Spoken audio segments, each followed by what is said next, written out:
Сиз качандыр бир Кудай деген ким деп ойлонуп көрдүңүз беле? Аны билсе болобу? Ал кандай неме?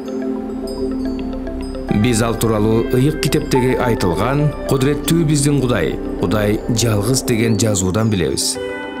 Анын башы да, аягы да жок. Жана ал эч нерсеге муктаж эмес. Ал түбөлүктүү жана мезгилсиз. Ал түбөлүктүү. Ал жаратуучу катары эмне кааласа ошону кылат. Жана бизге болгон чексиз сүйүүсүнөн улам биз аны менен сүйлөшүүбүз үчүн, биз аны таанышыбыз үчүн бизди жараткысы келди. Ыйык жазууда түшүнүктүү айтылган. Ал алмашкыз таза, бардыгына мээрман. Ал өз үй бүлөсүнө бизди баласы катары кабыл алгысы келет. Ал биздин асмандагы атабыз болгусу келет. Ал дүйнөдөгү бардык көзгө көрүнгөн жана көрүнбөгөн заттардын эгеси. Ал калыс, ошол үчүн биздин моюндаганыбызды көз жаздымда калтырбайт. Ошол себептен биз анын буйруктарына моюн сунбаган учурда анын ачуусу биздин кадамдарга каршы келет.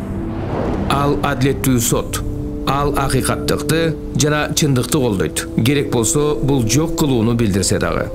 Дүйнө ага баш ийбөөгө толуп кеткен. Жана жараткан мындай көрүнүшкө кейип карайт. Бирок кудуреттүү бардыгы колунан келет. Анын кудуретинин чексиздигинен бизди күнөөлөрүбүздөн арылтып, куткарып, теңирге болгон сүйүү жана такыбалык аркылуу өзгөртө алат. Ал бизди өзүнө жакындата алат. Ал чыдамкайлык жана айкөлдүк менен багыт берип, өзүнүн балдарына кам көрөт. Анын мээрими чексиз. Эгер ал сөз берсе, аны ишенимдүү орундатат.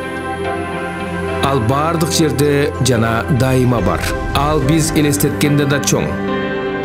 Бирок ал бизге, жеке ар бирибизге жакын. Ал баарынын падышасы жана да атасы.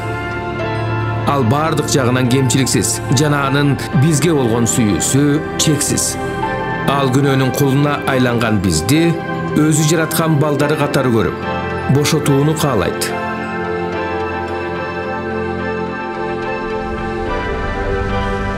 Ал бизге аны таанып билип, өзү менен баарлашып жашоону сунуш кылат.